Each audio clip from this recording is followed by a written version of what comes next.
जय हिंद स्टूडेंट्स। आज हम लोग क्लास 10th का फर्स्ट चैप्टर इलेक्ट्रिसिटी पढ़ेंगे, है ना। आइए देखते हैं इलेक्ट्रिसिटी। देखिए, हम आज के डेट में, आज के समय में विभिन्न प्रकार के ऐसे डिवाइसेस से घिरे हुए हैं जो इलेक्ट्रिक करंट के कारण ही संचालित होता है, चलता है। जैसे आप अपने आसपास अपने घरों में देख सकते हैं, आपके यहाँ पंखा है, कूलर है, फ्रिज है, सबसे सिंपल बल्ब तो सबके यहाँ है, ठीक है। तो ये सब जो चीज़ें हैं ये कैसे संचालित होती है? ये चीज़ें इलेक्ट्रिक करंट से संचालित होती है।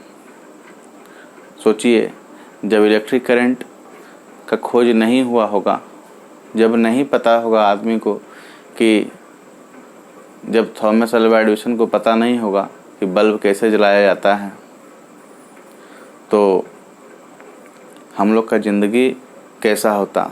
आज तक हम लोग लालटेन और ढिबरी में जीते, लेकिन just because of discovery of electricity, electric current, हम लोग आज एबल हैं कि अलग अलग तरीक़ा का इलेक्ट्रॉनिक डिवाइसेस को हम लोग इस्तेमाल करते हैं, अपने ज़िंदगी को आसान बनाते हैं हम लोग उसका इस्तेमाल करके।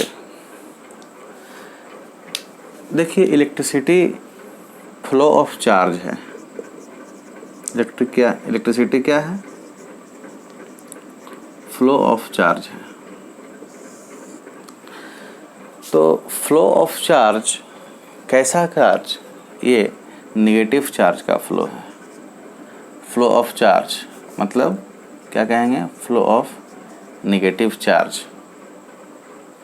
अच्छा, चार्ज फ्लो करेगा तो ये चार्ज कहाँ से फ्लो करेगा? आप लोग कभी प्लास्टिक का तार देखे हैं? प्लास्टिक सिर्फ कोटेड होता है, तार एक्चुअली मेटल का होता है। जनरली हम लोग कॉपर का वायर इस्तेमाल करते हैं क्योंकि बहुत अच्छा कंडक्टर होता है कॉपर। तो flow of charge through a conductor,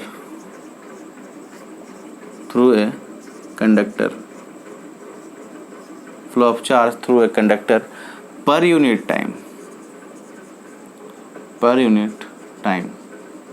मतलब यूनिट टाइम में किसी भी कंडक्टर से जितना चार्ज पास होता है, खास करके नेगेटिव चार्ज पास जो होता है, उसको हम लोग इलेक्ट्रिक करंट बोलते हैं। उसको हम लोग क्या कहते हैं? Electric current. तो इलेक्ट्रिक करंट को समझने से पहले हम लोग इस चार्ज के बारे में कुछ बात करेंगे और देखेंगे कि चार्ज कौन कौन सा प्रॉपर्टी अपने साथ रखता है और चार्ज कब अट्रैक्ट होता है, कब एक दूसरे को रिपेल करता है। ये सब बातें पढ़ेंगे। देखिए, 8th क्लास में भी हम लोग ये सब चीज़ें पहले पढ़ चुके हैं, आप लोग पढ़ चुके होंगे जूनियर क्लासेज में, लेकिन एक बार हम आप लोग को रिमाइंडर यहाँ पर दिला देते हैं, ठीक है। देखिए, चार्ज क्या चीज़ है? Charge is a physical quantity, है ना, भौतिक राशि है, responsible for the production of electric field, magnetic field and electromagnetic induction. देखिए, चार्ज एक भौतिक कारण है, ठीक है, फिजिकल क्वांटिटी है, भौतिक राशि है। ये इसी के कारण इलेक्ट्रिक फील्ड बनता है, मैग्नेटिक फील्ड बनता है ना, और इसी के कारण इलेक्ट्रोमैग्नेटिक इंडक्शन वाला घटना भी होता है, जो हम लोग पढ़ेंगे। इलेक्ट्रोमैग्नेटिक इंडक्शन नेक्स्ट चैप्टर में हम लोग magnetic effect of electric current जब पढ़ेंगे तो वहाँ पर हम लोग मैग्नेटिक फील्ड और इलेक्ट्रोमैग्नेटिक इंडक्शन को पढ़ेंगे। अभी फ़िलहाल हम लोग चार्ज इलेक्ट्रिक फील्ड का बारे में बात करेंगे। देखिए, इलेक्ट्रिक फील्ड कहने का मतलब क्या? मान लीजिए कि यहाँ पर कोई चार्ज Q रखा गया है। चार्ज को Q से डिनोट करते हैं, ठीक है। चार्ज को किससे डिनोट करते हैं? Q से डिनोट करते हैं चार्ज को। ये कैपिटल Q भी हो सकता है, स्मॉल Q। स्मॉल चार्ज को स्मॉल Q से, बड़ा चार्ज को कैपिटल Q से हम लोग डिनोट करते हैं यहाँ पर।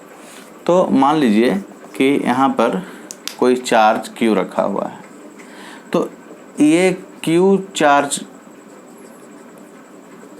के कारण, इस चार्ज के कारण जहाँ तक फोर्स ऑफ अट्रैक्शन हम लोग महसूस कर सकते हैं, है ना, ये उसका क्या कहलाएगा, इलेक्ट्रिक फील्ड कहलाता है ना। The area around charge up to which force can be experienced. ठीक है, चार्ज को नापा जाता है कूलम्ब में। चार्ज को किससे नापा जाता है, कूलम्ब में नापते हैं चार्ज को हम लोग। ठीक है, जैसे मास को केजी में नापते हैं, लंबाई को, लेंथ को हम लोग मीटर्स में नापते हैं, उसी प्रकार से हम लोग चार्ज को किस में नापते हैं, कूलम्ब में नापते हैं। तो ये बात आप लोग याद रखिएगा, ये बहुत ही फर्स्ट क्लास का डेफिनेशन है चार्ज का यहाँ पर, कि चार्ज बहुत ही अच्छा डेफिनेशन है। It is a physical quantity responsible for the production of electric field, magnetic field and electromagnetic induction. देखिए, चार्जेज का कुछ प्रॉपर्टी है, चार्ज का कुछ प्रॉपर्टी यहाँ पर है। देखिए, charges are additive in nature. Charges जो होता है आपस में, वो एडिटिव कहने का मतलब है कि अलजेब्रिक एडिशन सब्ट्रैक्शन को फॉलो करता है। बात समझ में आया कि नहीं। मान लीजिए किसी ऑब्जेक्ट पर, मान लीजिए +2 चार्ज है और किसी ऑब्जेक्ट पर -2 चार्ज है, तो देखिए ये दोनों क्या हो जाएगा, आपस में न्यूट्रल हो जाता है। बात समझ में आया कि नहीं। किसी पर 3Q चार्ज है, किसी पर 2Q चार्ज है, तो है ना, तो दोनों चार्ज इक्विवेलेंट किसके हो जाएगा, 5Q के। देखिए, जो अलजेब्रिक हम लोग एडिशन सब्ट्रैक्शन का इस्तेमाल करते हैं, तो चार्ज का एडिशन सब्ट्रैक्शन भी इस चीज़ को फॉलो करता है। ठीक है, इसलिए हम लोग कहते हैं charges are additive in nature. अब देखिए, like charge repel each other and unlike charge attract each other. ये आप लोग, हम लोग जूनियर क्लासेस से पढ़ते आ रहे हैं। यहाँ पर हम लोग यहाँ पर इस चीज़ को जूनियर क्लासेस से पढ़ते आ रहे हैं। जूनियर क्लासेस कहने का मतलब, जैसे 6th क्लास में आप लोग पढ़े होंगे, मैग्नेट पढ़े होंगे, आप लोग देखे होंगे कि लाइक पोल जो होता है मैग्नेट का, एक दूसरे को क्या कर देता है, रिपेल करता है। अनलाइक क्या करता है, एक दूसरे को अट्रैक्ट कर लेता है। तो 8th क्लास में आप लोग फिर चार्ज पढ़े होंगे, याद कीजिए, chemical effect of electric current जब आप लोग पढ़ रहे होंगे, है ना, या सम नेचुरल फिनोमेना आप लोग जब 8th क्लास में पढ़ रहे होंगे, तो उसमें चार्ज का बारे में बात किया गया है ना। तो वहाँ पर बताया गया है कि जो लाइक चार्ज होता है एक दूसरे को, मान लीजिए कि पॉजिटिव चार्ज है, अगर पॉजिटिव है या निगेटिव चार्ज है, तो ये दोनों एक दूसरे को क्या कर देगा, रिपेल करेगा। ये इसको इधर भेज देगा और इसको इधर भेजना चाहेगा। पॉजिटिव में भी यही कहानी है। लेकिन देखिए, अगर चार्जेज अपोजिट पोलरिटी का है, एगो पॉजिटिव एक ठो निगेटिव है ना, तो ये दोनों एक दूसरे को क्या करता है, अट्रैक्ट करता है। एक दूसरे को क्या करता है, ये लोग अट्रैक्ट करता है। देखिए, ये भी इधर आएगा, ये भी उधर जाएगा, एक दूसरे को अट्रैक्ट करेगा। ठीक है, ये तो आप लोग जान रहे थे पहले से। चार्जेज आर क्वांटाइज्ड, ये समझने वाली बात है। ये आप लोग के लिए बिल्कुल नया होगा टर्म। इसको हम लोग देखिए पढ़ेंगे कि क्वांटाइजेशन ऑफ चार्ज क्या होता है। कहता है कि जितना भी ऑब्जेक्ट है, ठीक है, जितना भी ऑब्जेक्ट है, उस पर जो चार्ज डेवलप हो सकता है ऑब्जेक्ट पर, वो चार्ज जो है वो ±NE के बराबर डेवलप हो सकता है। किसी बॉडी में चार्ज जो है वो ±NE के फॉर्म में डेवलप हो सकता है। अब जानते हैं कि ±NE क्या चीज़ है। यहाँ पर n तो इंटीजर है, n is the integral multiple of e, n is the integral multiple of e। तो इंटीग्रल है, इंटीग्रल मीन्स क्या, आप लोग इंटीजर पढ़े हैं ना जी, इंटीजर से मल्टीप्लाई कर गया तो इंटीग्रल मल्टीपल हो गया। तो n is the integral multiple of e, मतलब n का वैल्यू हम लोग माइनस भी ले सकते हैं, 0 भी ले सकते हैं, और प्लस में, क्या कि निगेटिव में तो निगेटिव, 0, पॉजिटिव सब होता है ना इंटीजर में। अच्छा देखिए, e जो है यहाँ पर e को बोलते हैं एलिमेंट्री चार्ज। एलिमेंट्री चार्ज, या इसको हम लोग क्या कहते हैं, charge on 1 electron. Charge on 1 electron, एक इलेक्ट्रॉन पर जो चार्ज होता है उसको हम लोग ई से डिनोट करते हैं। एक इलेक्ट्रॉन पर कितना चार्ज होता है, 1.6 × 10⁻⁻19 कूलम चार्ज होता है। ठीक है, ये डाटा आप लोग याद करेंगे। तो क्वांटाइजेशन ऑफ चार्ज क्या हो गया यहाँ पर। अब देखिए, क्वांटाइजेशन ऑफ चार्ज जो है, कहने का मतलब है कि Q, यहाँ पर तो देख लिए कि Q बराबर क्या है, ±NE के बराबर है ना। तो किसी ऑब्जेक्ट पर पॉजिटिव चार्ज भी हो सकता है, किसी ऑब्जेक्ट पर नेगेटिव चार्ज भी हो सकता है, और ऑब्जेक्ट क्या हो सकता है, न्यूट्रल भी हो सकता है। जब n का वैल्यू 0 ले लेंगे तो q क्या हो जाएगा, 0, मतलब कोई चार्ज नहीं है उस पर, ऑब्जेक्ट क्या हो जाएगा, न्यूट्रल। जब n का वैल्यू नेगेटिव लेंगे तो ऑब्जेक्ट पर नेगेटिव चार्ज होगा। जब n का वैल्यू पॉजिटिव लेंगे तो ऑब्जेक्ट पर कैसा डेवलप हो जाएगा, पॉजिटिव चार्ज डेवलप हो जाएगा। ठीक है। और n जो है यहाँ पर n वो एक खास पैटर्न से बढ़ता है। ऐसा नहीं है कि अभी आप 1 से मल्टीप्लाई किए हैं तो अगला चार्ज आप कुछ और नंबर से मल्टीप्लाई कर दीजिएगा। बात समझ में आया कि नहीं। चार्ज जो है यहाँ पर वो n का वैल्यू जो है यहाँ पर वो किसी खास तरीके से आगे बढ़ता है। देखिए समझिए इस बात को।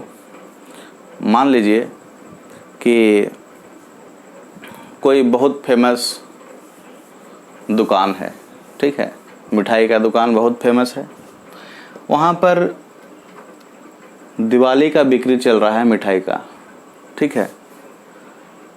माने कोई ऑफिस के लिए अपना 15 केजी मिठाई ले जा रहा है ना, कोई 50 किलो मिठाई ले जा रहा है कि नहीं। आप बीच में जाइए और कहिए कि हमको एगो 5 रुपया का पेड़ा दीजिए, ठीक है। तो आपका जो वहाँ पर दुकानदार जो बिक्री कर रहा है वो क्या करेगा, आपको भगा देगा जनरली। जो लाखों का बिक्री हो रहा है, आप मांगिए वहाँ 5 रुपया 10 रुपया के जाके हमको पेड़ा दीजिए तो आपको भगा देगा ना जी। अब आप ही जैसा अगर 2-4 आदमी और पहुँच गया उसके पास तो बेचारा तो परेशान हो जाएगा। तो उसके पास क्या उपाय बचेगा, वो करेगा क्या कि आप लोग से तंग आकर वो बाहर एक ठो बोर्ड टांगेगा, ठीक है। एक पर लिख देगा 2 kg, we have minimum provision for 2 kg। हम लोग आपको कम से कम 2 kg मिठाई दे सकते हैं, उससे कम मिठाई नहीं दे सकते हैं, 2 kg से ज़्यादा। माने हमारे पास सिर्फ 2 kg का ही डब्बा है अवेलेबल। आपको 4 kg मिठाई चाहिए मिल जाएगा, लेकिन 3 kg मिठाई आपको नहीं मिलेगा। काहे, उसका जब एक डब्बा में उसको 2 kg ऐंटिया जाएगा तो 2 kg के डब्बा में 1 kg डाल के और इतना जगह काहे बर्बाद करेगा। ये दूसरा को बेच करके डबल प्रॉफिट नहीं कमा लेगा।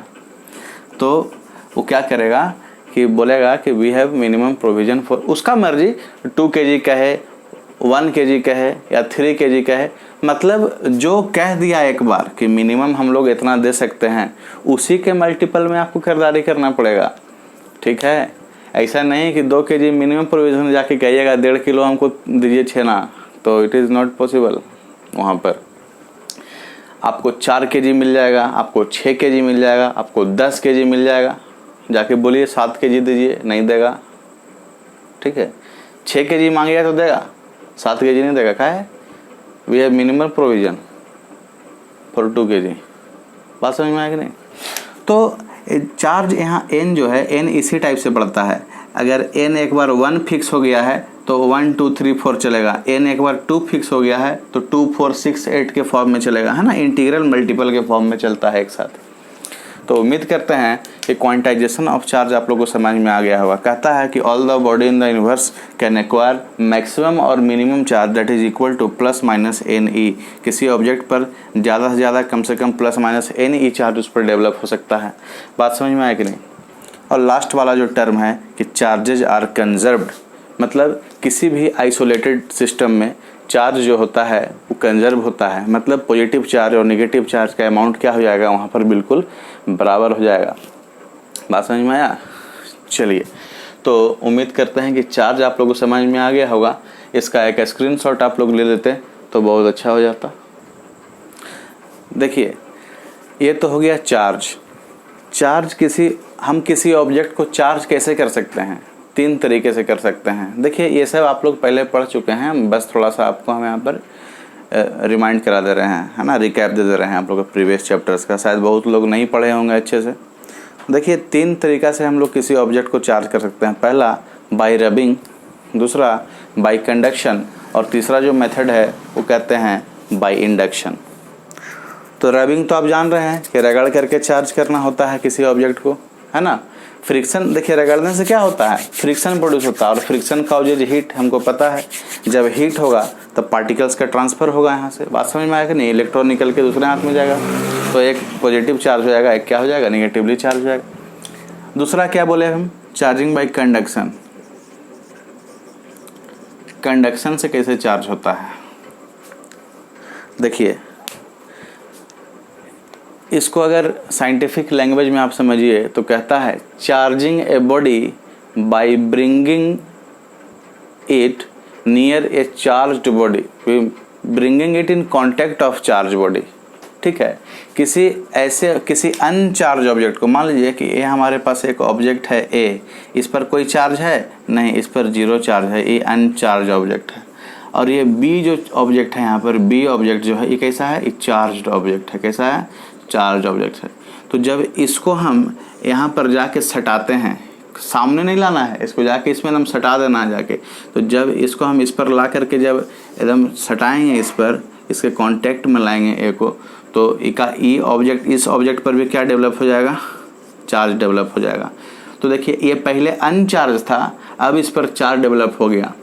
कैसे, एक चार्ज ऑब्जेक्ट के कांटेक्ट में लाए हैं, इसको सटा है जाकर के। जैसे अभी कोरोना वायरस फैलल है ना, तो कौन पॉजिटिव चार्ज लेके घूम रहा है, तो पता तो चलता नहीं है। पता चला कि आदमी इन्फेक्टेड है, आप उसके कांटेक्ट में आ गए, जा करके आप उसको क्या कर दिए, टच कर दिए, उसके कांटेक्ट में आ गए, तो आप भी चार्ज ले लीजिएगा, पॉजिटिव वाला टेस्ट आएगा, कोरोना पॉजिटिव। बात समझ में आया कि नहीं। तो कंडक्शन यही होता है, charging A uncharged body by bringing it in contact of a charge body. किसी अनचार्ज ऑब्जेक्ट को चार्ज करना, कैसे, किसी चार्ज ऑब्जेक्ट के कांटेक्ट में सटा करके। बात समझ में आया कि नहीं। ये क्या हो गया, कंडक्शन हो गया, चार्जिंग बाई कंडक्शन।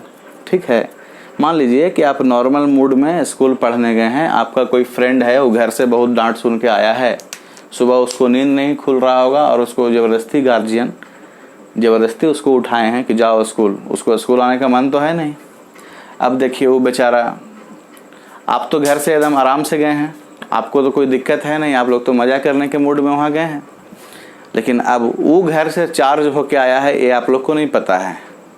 अब आप में से कोई लड़का उसको बैठ करके, एक जैसे क्लास में बच्चे बदमाशी करते हैं, कोई उसको पीछे से मार दिया, तो टच कर गया ना, तो वो घर का गुस्सा कहाँ निकलेगा, घर से जो चार्ज होके आया है वो चार्ज आप पर निकलेगा, तो आप भी चार्ज हो जाइएगा ना।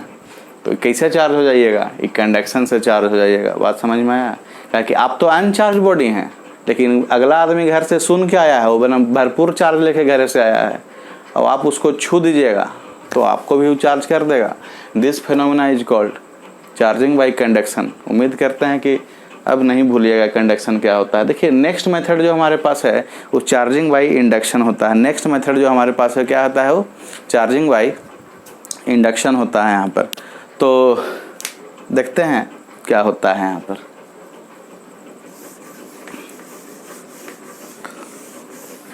चार्जिंग बाय इंडक्शन, देखिए उसमें क्या था, उसमें चार्ज का बिल्कुल ट्रांसफ़र हो जा रहा था, इसमें एकदम से ट्रांसफ़र नहीं होता है चार्ज का। मान लीजिए कि यहाँ पर फिर से एक बॉडी है ए, ये कैसा है, ये अनचार्ज है। कैसा है, ये अनचार्ज है। और ये जो बॉडी बी है वो कैसा है, इस पर चार्ज डेवलप्ड है, एक चार्ज ऑब्जेक्ट है। तो ये अनचार्ज ऑब्जेक्ट को चार्ज ऑब्जेक्ट के नज़दीक लाया गया, सटाए नहीं है, देख लीजिए ये सटा नहीं है, देखिए बीच में गैप है, खाली नज़दीक लाया गया है इसको।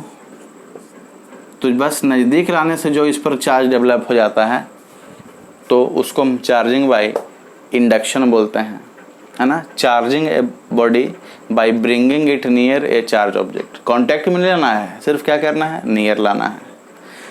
तो सर कंडक्शन और इंडक्शन में अंतर क्या हो जाएगा सर। कंडक्शन में चार्ज का कंप्लीट ट्रांसफ़र होता है ना, इलेक्ट्रॉन का लेन देन होता है दो ऑब्जेक्ट के बीच में, इलेक्ट्रॉन का लेन देन होता है। मान लीजिए अभी तो सबसे अच्छा इस चीज़ को समझने का चला हुआ जी कोरोना वायरस, है ना। आप अगर छू करके इन्फेक्टेड होते हैं तो कंडक्शन से होइएगा। अब कोई इन्फेक्टेड आदमी आपके सामने छींक दिया, आप सामने खड़ा है, कांटेक्ट में नहीं ना है, सामने खड़ा है, तो क्या हो गया, वो जो छीका, तो जो ड्रॉपलेट हुआ आप उसको क्या किए, इनहेल किए, तो आप भी चार्ज हो गए। तो चार्ज ऑब्जेक्ट के नज़दीक अनचार्ज ऑब्जेक्ट लाया गया है, कांटेक्ट में नहीं लाया गया है, सिर्फ उसके नज़दीक गया है और चार्ज हो गया है। बात समझ में आया कि नहीं? दो बात है, कंडक्शन में कंप्लीट ट्रांसफ़र होता है, एकरा में पार्शियल ट्रांसफ़र होता है, जोखिम का खतरा कम है, देखते होंगे आप लोग, है ना। तो उम्मीद करते हैं चार्जिंग बाय इंडक्शन आप लोगों को समझ में आ गया होगा। तो जरा एक बात और आप लोग जान लीजिए कि किसी भी चार्ज को टेस्ट करने का जो श्योर टेस्ट है, sure test of a charge is repulsion. हम लोग अट्रैक्शन से चार्ज डिटरमाइन नहीं कर सकते हैं, क्योंकि यहाँ पर दो बात होता है। देखिए, किसी ऑब्जेक्ट पर जीरो चार्ज है ना, और कोई ऑब्जेक्ट है कैसा है, चार्ज है। ये पॉजिटिव चार्ज है, उस भी से हो सकता है, और ये ऑब्जेक्ट कैसा हो सकता है, निगेटिव चार्ज भी हो सकता है इस पर। तो देखिए, ये जो अनचार्ज बॉडी है वो चार्ज बॉडी के नज़दीक आएगा तो भी अट्रैक्ट कर लेगा। जो चार्ज बॉडी है वो अनचार्ज बॉडी को क्या कर लेगा, अट्रैक्ट कर लेता है। बात समझ में आया कि नहीं? मैग्नेट देखे है ना, मैग्नेट लोहा को भी सटा लेता है और मैग्नेट को भी सटा लेता है। तो चार्ज जिस अनचार्ज बॉडी को भी अट्रैक्ट कर लेता है और अपोजिट पोलरिटी के चार्ज को भी अट्रैक्ट कर लेता है। अपोजिट पोलरिटी, पॉजिटिव है तो नेगेटिव को अट्रैक्ट कर लेगा। माने कि यहाँ पर अट्रैक्शन दो केस में हो सकता है। अगर कोई दो चार्जेस के बीच में अट्रैक्शन हो रहा है, दो बॉडी के बीच में अट्रैक्शन हो रहा है, तो दो बात हो सकता है, चाहे तो वो बॉडी पर कोई चार्ज नहीं होगा और चाहे तो अपोजिट पोलरिटी के चार्ज होगा। इसलिए अट्रैक्शन कभी भी टेस्ट श्योर नहीं दे सकता है। तो श्योर टेस्ट कैसे पता चलेगा हमको चार्ज का? वो रिपल्सन से पता चलेगा। कहा कि रिपल्सन एक ही केस में होता है, दोनों ऑब्जेक्ट पर जब कैसा रहेगा, अपोजिट एकदम सिमिलर चार्ज रहेगा, सेम चार्ज रहेगा। पॉजिटिव को रिपेल कर देगा, निगेटिव को रिपेल कर देगा। बात समझ में आया? तो इसलिए हम लोग कहते हैं कि repulsion is the sure test for testing a charge, है ना, या sure test for a charge. तो देखिए, हम लोग मैटर पर बात करते हैं, इलेक्ट्रिक करंट। इलेक्ट्रिक करंट क्या है? ये फ्लो ऑफ चार्ज है। Electric current is flow of charge per unit time. Unit time में जो चार्ज फ्लो करता है उसको हम लोग क्या कहते हैं? इलेक्ट्रिक करंट कहते हैं। इलेक्ट्रिक करंट को हम लोग आई से डिनोट करते हैं, है ना।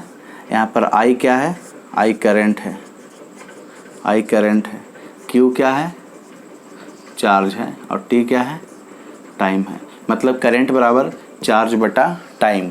तो यहाँ से एक और बात कंक्लूड कर सकते हैं हम लोग, Q बराबर आई टी। ठीक है।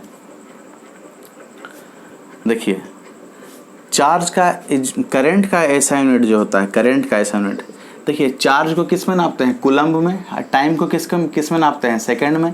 तो करंट को किस में नापेंगे? कूलम्ब पर सेकंड में। और कूलम्ब पर सेकंड को हम लोग एम्पियर बोलते हैं। साइंटिस्ट थे एम्पियर, उनके नाम पर पढ़ा है। तो इलेक्ट्रिक करंट का जो ऐसा यूनिट होता है वो क्या होता है? एम्पियर।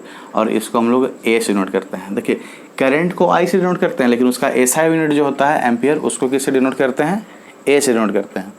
बात समझ में आया कि नहीं समझ में आया? तो अगर आपसे कुछ पूछे कि what is 1 ampere, what is 1 ampere, तो क्या कहिएगा?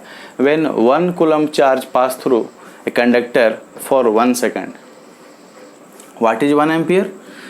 When 1 coulomb charge passes through a conductor for 1 second. किसी भी कंडक्टर से, देखिए यहाँ लिख रहे हैं 1 कूलम्ब चार्ज, ये 1 एम्पियर करंट। 1 एम्पियर करंट क्या होगा? किसी भी कंडक्टर से जब 1 कूलम्ब चार्ज 1 सेकेंड के लिए पास करेगा तो 1 एम्पियर करंट कहलाएगा। ठीक है।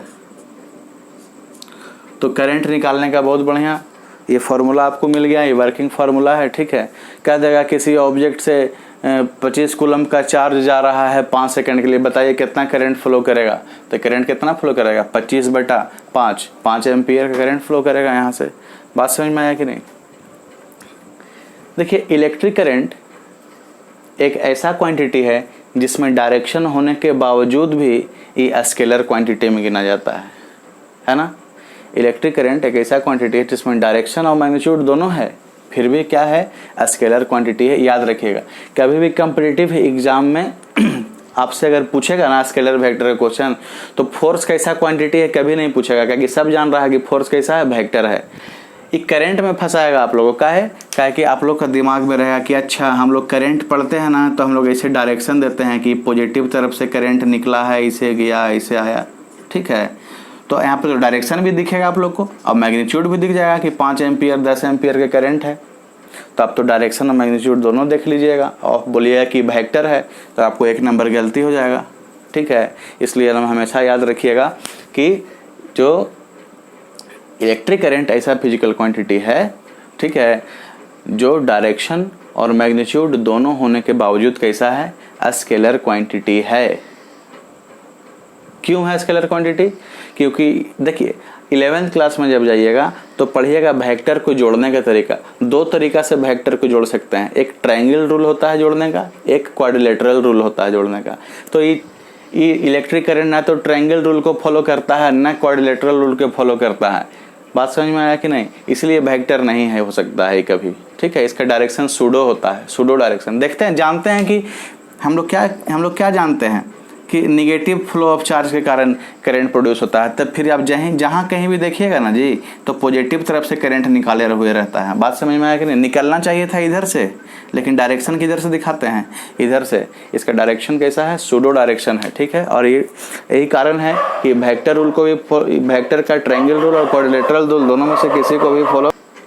बात समझ में आ गया होगा कि ये क्या है, ये वेक्टर का ट्रायंगल और क्वाड्रिलेटरल दोनों में से कोई भी एडिशन का रूल को फॉलो नहीं करता है। इसलिए इलेक्ट्रिक करंट डायरेक्शन मैग्नीट्यूड होने के बावजूद भी एक स्केलर क्वांटिटी है, ठीक है। तो देखिए हम लोग इलेक्ट्रिक करंट और चार्ज के बारे में लगभग बात यहाँ पर पढ़ लिए हैं।